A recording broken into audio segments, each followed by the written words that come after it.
Welcome back to the RGV Sports Show. Thank you for coming back. My name is Brian Ramos. I'm your 5A football beat writer, and by my side today, my name is Andrew McCullough. I'm your District 36A beat writer. And Raul Garcia, your 31-6A beat writer. And scrimmages are all wrapped up. The first 3 weeks of practice, 2 weeks of practice for some teams are in the books. Teams have been able to go against live competition, see just where they are at this point in the season. We've had the chance to make it out to some scrimmages, see how these teams are looking, seen some good ball played early on, seen some teams that need to take some steps forward. But overall, we're just fired up for football to be back. Absolutely. It's an exciting time. You can feel it in the air, and kind of crazy to think we're less than a week from the start of the regular season now. Absolutely. I'm fired up for some of those week one games. How about you, Raul? And I've already seen some touchdown passes from 50-yard, inside the 50, and some big-time pops. So they're going to get a lot of hits, and we're going to have a lot of video clips for our viewers to check out. Definitely. And then speaking of some big-time passes, I myself was at Mission Veterans scrimmage against Sharyland Pioneer last night. Saw some really good things that I liked. What did you see there, Brian? Well, the biggest question surrounding Mission Veterans, obviously, how did the Patriots replace Mr. Texas Football 2018 Landry Gilpin? And sophomore quarterback Ricky Reina answered those questions last night. As Coach Gilpin said after the game, he passed his first test going up against Sharyland Pioneer, threw 4 touchdown passes, 3 to AJ Gonzaga, just highlight plays, one-on-one coverage, and pinpoint throws by Ricky Reina. Now, his first 2 throws were an underthrow and an overthrow. A little bit shaky as he admitted to start off the game, but then he found his groove and had that Patriot offense looking a lot like last year. Now, I'm not calling him Landry Gilpin, and there's no reason to, but his speed, the way he can throw the ball, and as only a sophomore, his future is definitely bright and promising there for the Mission Veterans Patriots. Sounds like Mission Vets is going to pick up right where they left off last year. Definitely, yeah. People might have thought they might take a step back coming into this season, losing Landry and losing some firepower at the skill positions. But Mikey Garcia, an all-state receiver 2 years ago, didn't even play last night, and Ricky Reina on that Mission Veterans offense was still able to get going. Danny Cantu, who he's the running back. Danny Cantu is actually the backup quarterback. He showed off his arm for a good portion of last night, and I was really impressed by that. So Mission Veterans offense looking good as usual. Just their first scrimmage since they got busy in spring ball, but they looked really good at their first real test against live competition. And defensively, they were able to to hold a Pioneer offense that's pretty dangerous to just one score. One score. Yeah, which is for the weapons Pioneer has with Eddie Lee Marburger, LeVar Lindo, Luke Padilla, and Tristan Castillo. You got a lot of weapons, but that Mission Veterans defense flying to the ball as usual, playing fast and intense, and I was very impressed by what I saw from Mission Veterans last night. What do you think Pioneer needs to prove on after that scrimmage? Pioneer, they've had the two scrimmages, and 2 scrimmages against 2 pretty good defenses. Last week they saw PSG Memorial. Of course, first-year head coach Dave Brown leading that group, a defensive specialist, a former defensive back at the collegiate level himself.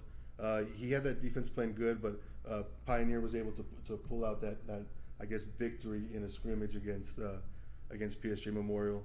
And then last night against Mission Veterans just looked ready to go. They were excited to be back on the field, pick up where last year's group left off, and prove to people that there will be no step backs. And those guys in Mission Veterans say, tradition doesn't graduate, and it looks like that tradition's going to keep on going here this season. I was, anxious to find out how well the quarterback was going to be able to connect with his secondary, and what Lindo was going to be able to do. Can you tell us how he looked on the pass route? Yeah. So the Sharyland Pioneer offense, they sputtered a bit. There were a couple drops here and there, but by a couple different guys. But I think it wasn't so much on Sharyland Pioneer. That Mission Veterans defense was playing. They play aggressive and fast to the ball, and they're going to hit you. They don't care how big you are, how fast you are, how strong you are. They're going to bring it every time, and they did last night. And Pioneer, I think once they get that ground game going with Tristan Castillo a little more, that'll be able to more evenly balance that offense, and we're still going to see some good things from Sharyland Pioneer this season. Just getting into the groove. Eddie Marburger back at quarterback directing things, And I think we can still expect big things from that Sharyland Pioneer offense. Definitely, you never want to count them out. That's a big time program. Definitely, and they show some promise this year too. And then Rio Grande City, they've got new leadership on the sideline. What have you seen from them so far? Absolutely. First-year head coach, Leo Midez, he spent the last 14 years coaching in Laredo on both sides of the ball as a coordinator. Now he takes over this program at Rio Grande City that hasn't been to the playoffs since 2013. But his first goal is to change the culture there. And he's been doing that slowly but surely, getting guys to buy in. He's a fiery coach, likes to get fired up, and you can definitely hear him having fun out on the practice field. And one of the first things he did with his team was have a lock-in. Got all his players together, had some different guest speakers come in to speak to his group. Then they, of course, spent the night there. And I think he's starting to build those values and that trust in that team to get them to believe in him, believe in the system. And I think there's good things expected for Rio Grande City in the future. Sounds like they're really developing some deep team chemistry early on. Definitely. And it's been good to see. They're fired up. They're getting along. And they got some good returners. Zach Compian, the center, leading the way up front. Making a lot of room for Mario Garza, who tore his MCL last season and cut his season short. But now he's back and he's fired up and ready to go. And I'm really excited to see what the Rattlers can do and how they can compete there in that district. Yeah, they definitely seem to be taking their team unity to another level, starting way in summer. And that quarterback, he has something to prove. He wants to come back. He wants to come back hard, and they got a good cast of characters. Absolutely, yeah, definitely. Good things expected from Rio Grande City this year and from first-year head coach Leo Midez. Now let's go to Andrew. Andrew, you were at 2 scrimmages this week, checking out some really good teams here in the Valley. Tell us about those scrimmages and what you saw out of those. That's right. On Thursday night, I was at a scrimmage between 2 defending 6A district champs as the Edinburgh Vela Sabercats took on the PSJ High Bears. Vela came out on top in dominant fashion, although the score is a little misleading. They came out on top 24-0 in the 2-quarter simulated game. Quarterback AJ Sotelo looked really good. That powerful offensive line on Vela gave him a lot of time to throw. And the Sabercats looked really good on their big play opportunities. Sotelo had a 62-yard touchdown pass, and their running back had a 50-yard touchdown run too. Really benefited from those big plays. And backup Chase Campbell looked really nice too. Led them on a touchdown drive and again on a field goal drive to close out. But on the flip side, PSJA, they're breaking in a new quarterback this year with Justin Morales. He was one of their top receivers last year, actually, but he looked really good in his first game action back at the quarterback spot. And he looked to provide a new kind of dynamic for that pass-heavy offense. He's very effective running with his feet. Looks to be a true dual-threat kind of quarterback. And that chemistry he's building early on with the guys who used to be at his position last year, talking Marco Guajardo, Miguel Flores, Ethan Castillo. Looks like they already have that chemistry developed and the timing down, probably due to the fact that they were with each other so much last year, and he really understands the ins and outs of the position. They looked really effective on short and mid-range throws, although where they struggled was landing the deep ball consistently. And I think some of that has to do with just some timing that needs to be worked out, and some of it was partially due to some spotty offensive line play. Morales didn't exactly have time to sit in the pocket and let plays develop all the time, which the silver lining of that is you kind of got to see him scramble around a little bit, saw how effective he could be on the ground. And other than that, the big question for PSJA is going to be their secondary. Like we said, Vela had some really big plays on Thursday night, and it's mostly due to just poor tackling in the back half by PSJA. Those 2 big plays, 1 missed tackle, no one to beat behind them. Guys were walking into the end zone. Edinburgh Vela, explosive as usual. Raul, thoughts on Edinburgh Vela? Yeah, they're a powerhouse in 31-6A, and you don't want to go up against the Sabercats unprepared. Yeah. because they got a lot of talent, they got a lot of power, and they got a lot of muscle, and they want to entertain the crowd. And just as Andrew explained, I mean, they're throwing big passes and running for big gains, and that's what picks up the crowd and makes them go wild. So we have a lot to expect and from the entertaining side from Edinburgh Valley and their cast. Absolutely, and you also had a chance to see one of the best running backs here in the Rio Grande Valley, Campbell Spates of McAllen Memorial last night. How was he able to get busy going up against that Harlingen South defense? That's right.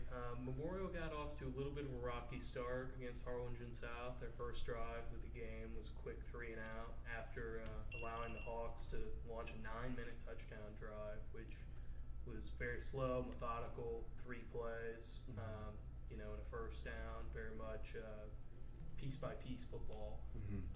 But the second drive of the game, I was told by Campbell and Memorial head coach Bill Littleton that they worked out some changes in their blocking schemes before they came out for their next drive. In the very first play, Spates broke off a 68-yard touchdown run. 68 yards. I mean, his speed is something else. Once you let him get in the open field, there's no chance. He's off to the races. Yeah. But the other really impressive thing I saw from Memorial last night, they've really added a dimension to their offense. And by that, I'm talking about quarterback Joseph Lara. He played a few games last year, threw for about 400 yards, 4 touchdowns. Although he played a lot of games, didn't necessarily attempt a lot of passes in those. And admittedly, sometimes he didn't need to attempt a whole lot of passes. Yeah. But he looked super sharp last night, especially with the deep ball. He attempted 3 passes, 3 for 3, 134 yards, and 2 touchdowns. Not bad, not too bad. Now, I know there's some other question marks surrounding some of those teams in 36A, mainly McAllen High, and what's going on over there with first-year coach Patrick Shelby, and what exactly is that quarterback situation looking like at this point? That's right. It's the first year for Mac High and the Bulldogs under Patrick Shelby. He's coming over after spending the last few seasons as the offensive coordinator at Weslaco, very successful local program. He's bringing in a new spread offense for the Bulldogs, which will be gladly welcomed as they finished toward the bottom of the district in both points and yards last year as an offense. But right now, the quarterback battle seems to be wide open. It's down to 2 guys, Robert Amador and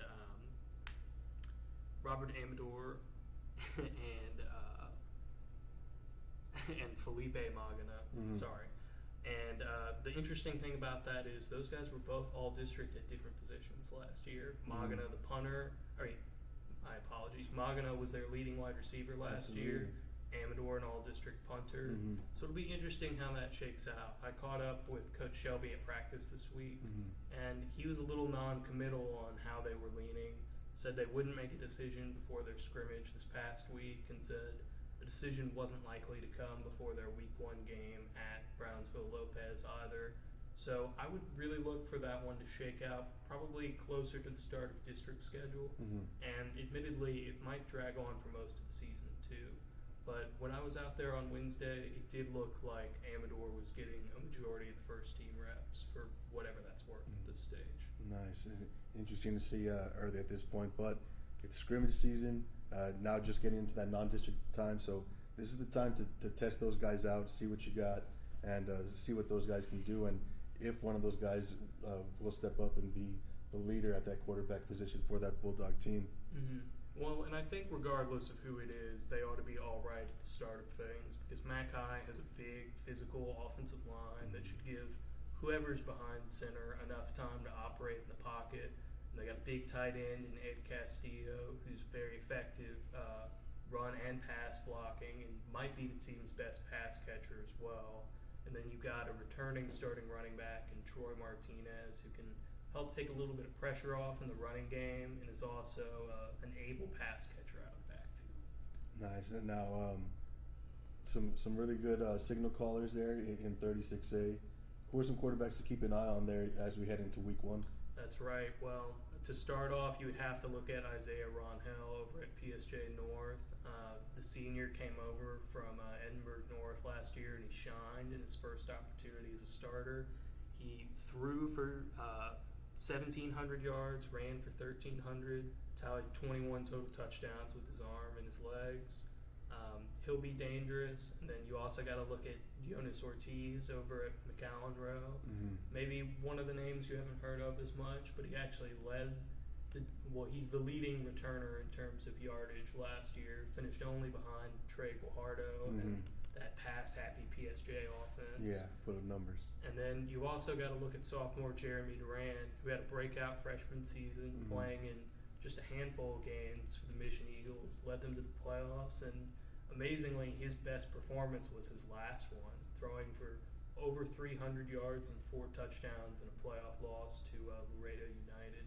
But then you look at some guys, too, who maybe didn't necessarily make that noise last year, that I expect to take a big step up, and that's Morales for the Bears and Lara for the Mustangs.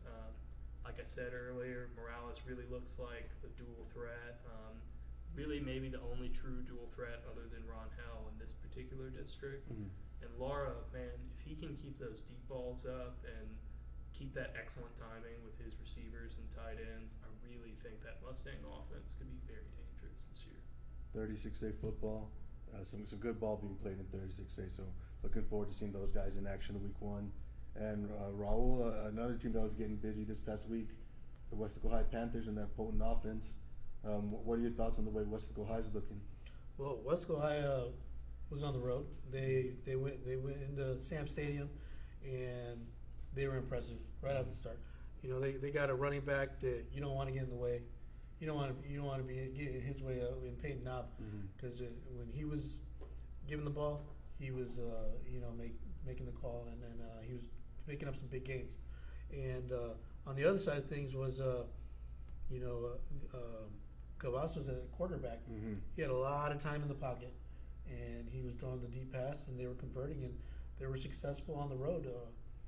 So they're right back where they started, and they're heightening their level of expectations, and ready to take on their first challenge in week 1. With a good test against Brownsville Veterans, which was a good show. They did really well, and I can't say enough on Peyton Knob and the power he brings to the running game with the Panthers. Weslaco kicks off their season week 1 by welcoming in McAllen Row. How do you think that defense will fare against a dynamic quarterback for the Warriors? Well, they got a lot to prepare for with Rowe coming into town. So they got some big guys, and those guys are practicing hard from the practices that I have attended. We're gonna see what happens. Now, another scrimmage that took place last night featuring a 31-6A team, Weslaco East versus Edcouch-Elsa. How did that scrimmage shake out?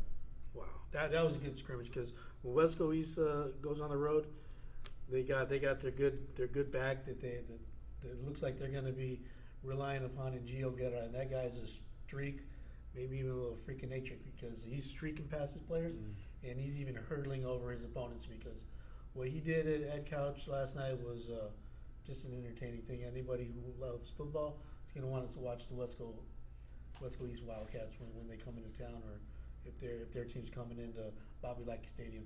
Sounds like they've got some real athletes out there. They do. Dangerous. They do. They got Ramsey Vasquez coming in at quarterback, and he looked real good. He was he was last year's wide receiver. He does a little bit of everything, but this year he's the projected starting quarterback and the leader of the team. So when he's not looking for the deep ball, he's looking for a hole, and he's gonna take it. Ramsey, always a threat from that quarterback position with his legs. And Edcouch-Elsa, they had running back Jake out of the nuts get busy last night. That Edcouch-Elsa offense is looking really good, and tested themselves against this Weslaco East team early on. What did you think of the way these teams have matched up against each other? Well, it was a good fight on the gridiron. When those teams get on the field, you never know what's going to happen. Someone might have a better game, and this time around in the scrimmage it was Weslaco East. And the Yellow Jackets, they're trying hard to redeem their program, and they're working hard to get there. And then you saw two great Edinburgh schools in action this week with the Vela Sabercats and the Economides Jaguars. What did you see from those two teams? Yeah, let's talk about Economides because they got a crew out there ready to make some noise, and they're looking for their next playoff appearance. And with quarterback Nathan Garcia and his weapons, Victor Salinas at the wide receiver, or his quick handoffs to PJ Soto is going to give a whole new dimension to what the Jags bring when they come in on Friday nights. Because against Pace last night, a good team, a real storied team. They were edged out by one point, so they came out with the gamble, and that's really exciting. And if they can execute that in 31-6A, those gambles as far as a 2-point conversion to go for the win on the scrimmage, they're going to be someone to watch out for. Gotta like that gutsy play. That was a gutsy play. Yeah. And then what do you think about Vela so far this year? Do you think they have a chance to make another deep run in the playoffs? I'm going to say you can't underestimate the champions. You want to go with the champions. You want to stick with the champs. And these guys, they're always thinking 3 rounds, and it's not a wall that they need to jump over. It's just another game they need to get past to get into the next round. Yeah, whenever I caught up with PSJ head coach Lupe Rodriguez after his scrimmage against the Sabercats, he said this has been a real wake-up call for us, and we need to get back to where we were. So, I mean, it looks like Vela is picking up right where they left off. Yeah, they definitely have intense practices, and it's a nice sight to see. It's a scary thought to be a part of, but those guys, they know the program, they know what they got to do, and they're handling business. Now let's take it to 16-5A D2 for a minute. Another scrimmage I was able to make it out to this week. Two tradition-rich programs in Sharyland High and Harlingen High. They met at Richard Thompson Stadium there at Sharyland High, and the Rattlers, with only 6 returning starters, they struggled a bit. Harlingen High, they're a machine. They're going to keep it going. And they got some big kids, good numbers on that team, and I think Sharyland High was just a little outmatched. It was their first scrimmage of the season.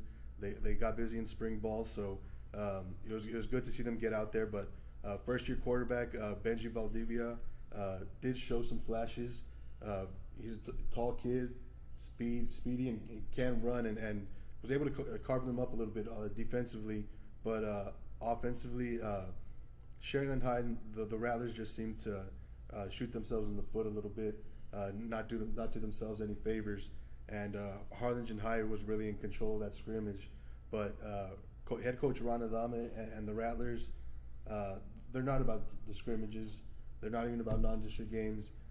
Coach Ron Adame's teams have traditionally peaked and been playing their best ball once that postseason rolls around. They've won 2 district championships back-to-back, the first there in 16-5A D2 last year. And they're out to defend it.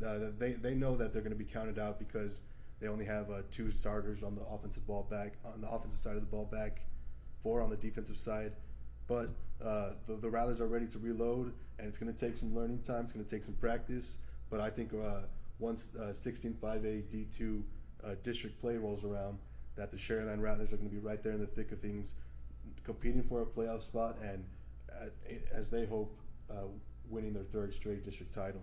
And Brian, the Rattlers have a real solid, tough non-district schedule against some stiff competition. Do you think they'll be ready to rock and roll when they get there? Absolutely, and that's what head coach Ron Adame does. You have to test yourself early. That way you know what to expect deep in the season when you get into October and November, in those last crucial weeks of the district play and those first few rounds of the playoffs. And they haven't been past that 3rd round. They ran into that wall a few times.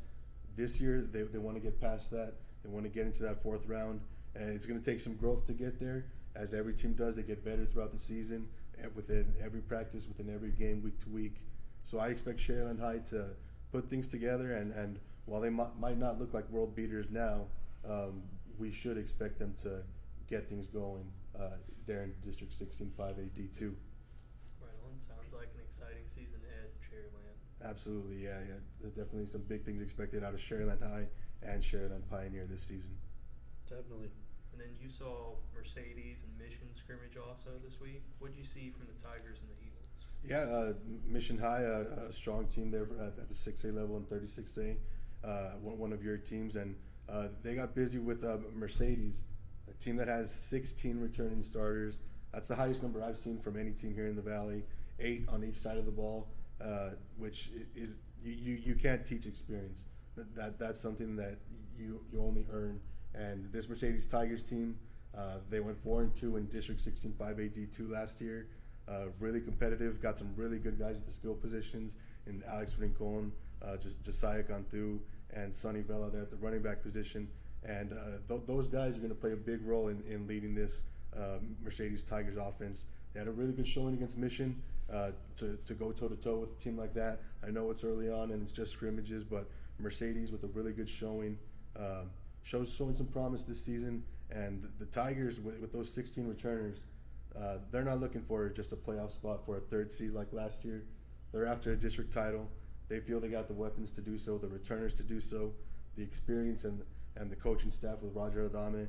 And then defensively, we got last year's 16 5A D2 newcomer of the year, Brandon Adame, at the linebacker position, running around and wreaking havoc from his position. I really think that this Mercedes Tigers team is going to be one to keep an eye on when it comes to that district title race in 16 5A D2. Yeah, you can't really replicate that invaluable in-game experience that the Tigers seem to have on their side. Yeah, definitely. Yeah, you can't teach that, and that's one thing that they do have in their favor this year. A lot of experience compared to other teams, but you still got to play those games on Thursdays and Friday nights. You got to see how it shakes out. And but one thing I'm sure of, Mercedes is going to show up every week to put it on the line. And scrimmage is over. Got a good look at all these teams. Got to see them in action. Now, another sport that's pretty in full swing right now, volleyball. We've got a chance. They're in tournament play right now. Everybody fighting for those tourney trophies. It's been good to see some of the volleyball teams get out there. But one of the best teams we've already seen early on, McAllen High. McAllen High, yeah. Which leads us to our RGV Sports Show Player of the Week, Lexi Gonzalez of McAllen High.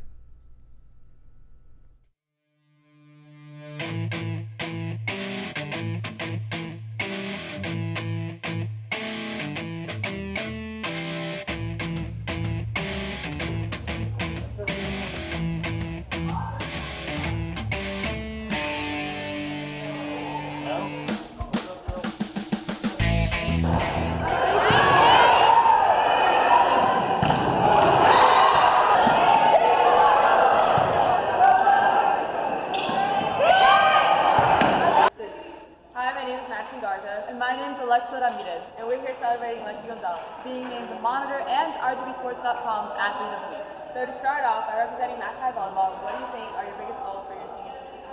Well, to start off, for Mac High Volleyball, we want to go further in playoffs this year. I couldn't have done it without my team mostly, and they've helped me come this far, and I'm excited for what the season holds for us. Huge milestone last year. How would you wish to progress your record? I hope to hit more than 600 kills like last year, and hopefully go further this year. I'm trying to break the school record mostly too. 1,420 something, I believe, by Sydney Cummington. I'm at 1,200 and something. Everybody wants to know how you got the nickname of Monkey on the court. Well, funny story. On this court, we were playing Memorial, and I guess for one of the plays, I went down like this for one of the shots. I was on the ground like that, and they captured it on a photo. And anyway, everyone just saw that photo and were like, "Oh, you look like a monkey, actually." And they were like, "Whoa!" And it just stuck through my senior year, and it was kind of popular. Yeah, my junior year, And yeah, into my senior year, so maybe recreate that photo. Yeah.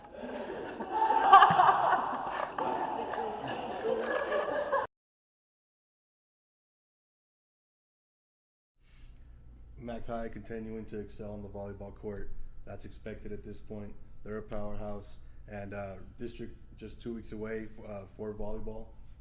Really looking forward to seeing how those teams stack up against each other, and who will emerge as some of those powerhouses here in the Valley. Who will compete with McAllen High, and interesting to see how some of those other districts shape up.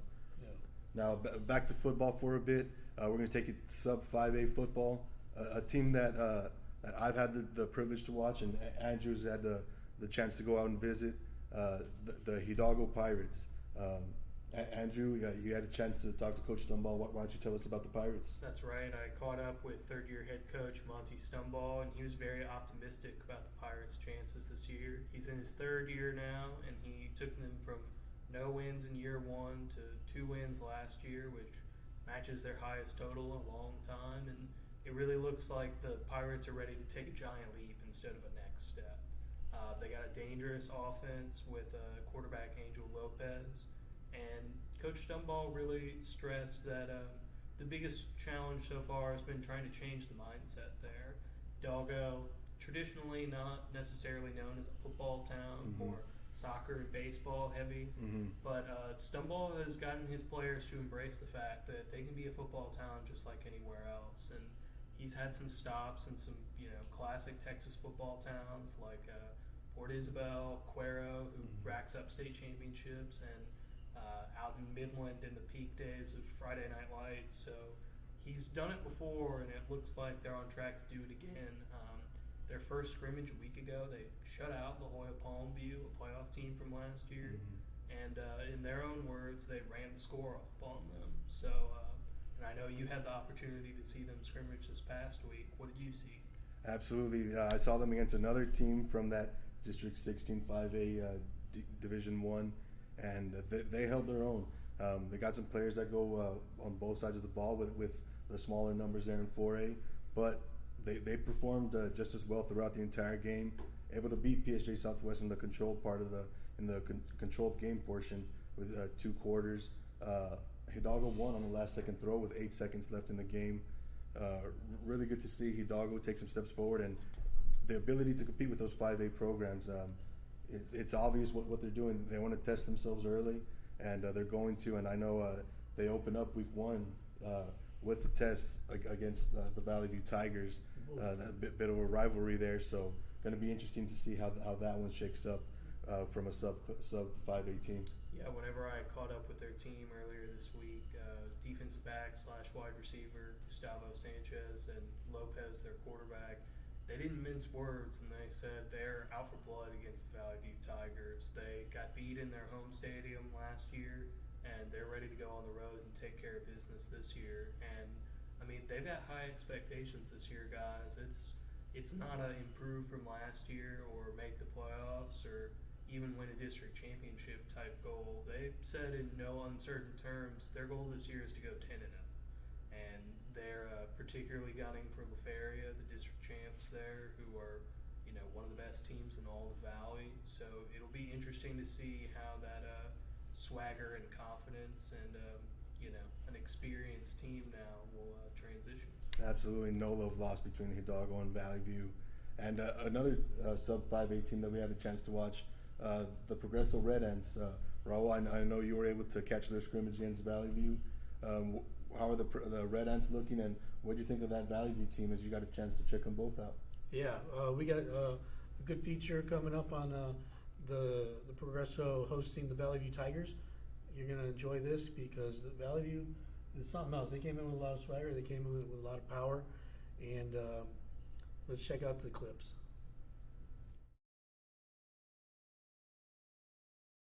With quarterback Damien Gomez at the helm, the Valley View Tigers met up with the Progreso Red Ants for a night on the gridiron. I felt it was a good scrimmage. We had a couple drop balls, a couple turnovers, but nothing we can't fix, and we're excited for next week. I felt like we were rolling when we were rolling, so if we don't stop ourselves, they don't stop us. Man, it's fun. We're out here trying to move and go no huddle and trying to tire out these defense. So we're trying to keep everything right and do what's right. Well, the safety didn't come out, so basically I was just waiting for him to break to throw the ball. And it didn't take too long for him to get the offense going and connect for a touchdown pass.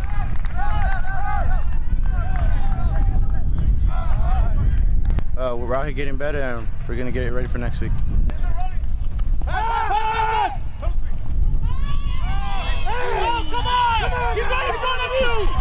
We got what we wanted out of it. We brought about 40-something kids, and we were looking at this as a practice. We were with the first group, and they did good. We had a lot of penalties, mental breakdowns that we need to work on. We're behind, executing on offense, but those are things that we can correct. The effort was there, the attitude is good, the commitment is there. We just got to break on the mental breakdowns that we had, being off sides, or fumbling the ball, and so forth. So we got out of what we wanted. We wanted a good practice, and Progress is good. We got a good ball club. The Red Ants were quick to show they are in the business of getting better. Overall, I think we did pretty good. Last year they shut us out. This year we put up a big fight. We lost by 2. Last year we got murdered. So this year we're improving a lot. Yeah. Well, taking the role of running back is like a huge difference of quarterback. Quarterback gets to like watch out for everything, and the running back gets to look for holes and everything. Last year's QB comes back for his final season leading the Red Ants on both sides of the ball.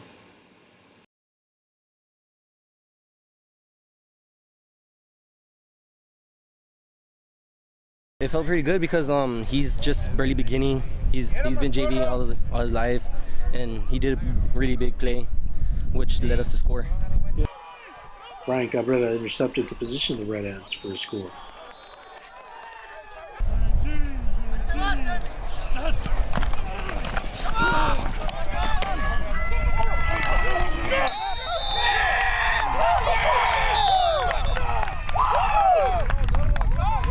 I think tonight we saw a lot of resilience from our team. We're playing a team that went to the playoffs last year, and a 5A team. They're going both ways, and they show they don't give up to anybody. So it's a lot of good things and a lot of things that we still got to work on.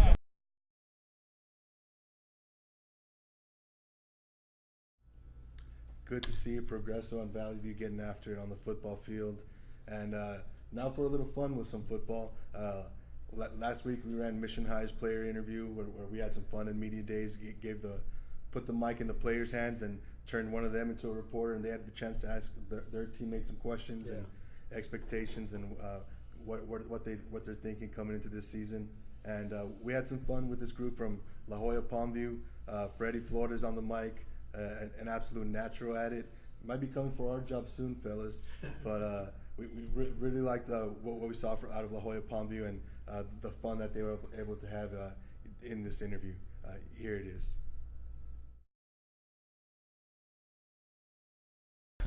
I'm Freddie Flores.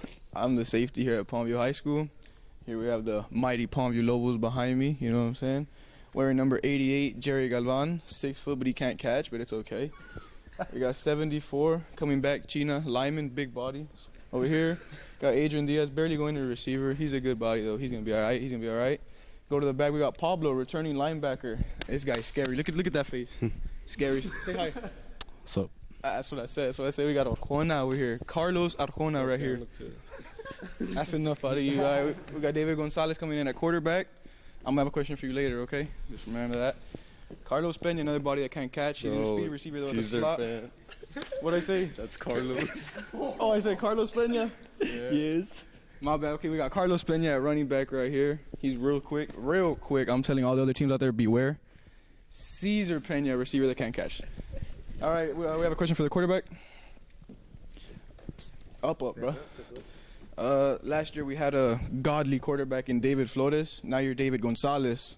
Do you think you're the best David out of the two? I think I am. I think I have a stronger arm than he did throughout all his years. What about accuracy? Oh, I've seen you in practice missing a couple throws. just a couple. I'm not gonna throw as many picks, so. No biggie. Okay, good question. Carlos, coming from over here, bro. Mario Chapa last year, a beast of a running back. He had a bunch of arm muscle on him, bro. You're just quick.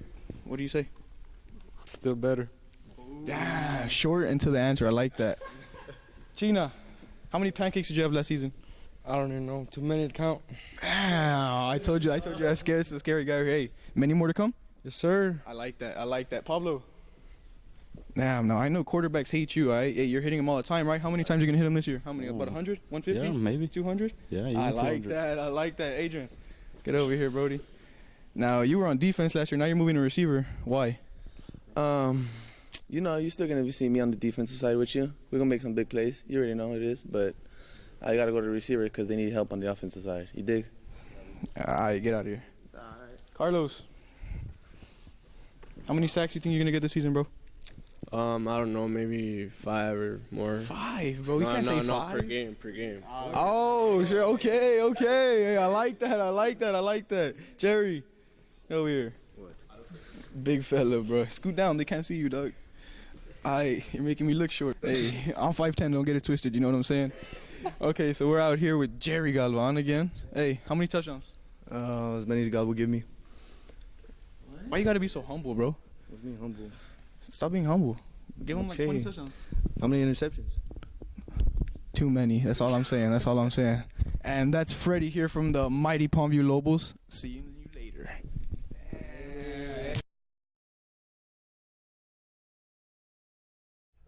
Shout out to the Lobos of La Jolla Palmview for having some fun with us.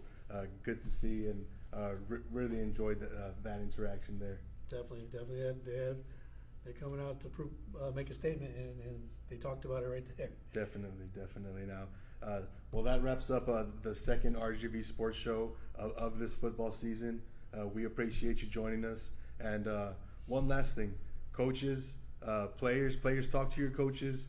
We don't just want Edinburgh North and Edinburgh High up here. We want helmets from every team. We want to show off every helmet, every jersey that you guys have here in the Valley from all 30 to 40 plus teams.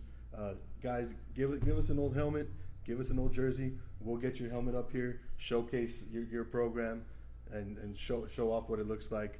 Anytime there's a game of the week coming up, and big things from all these football programs who deserve to have a light shown on them this football season. Show us some love, and we'll pay it right back.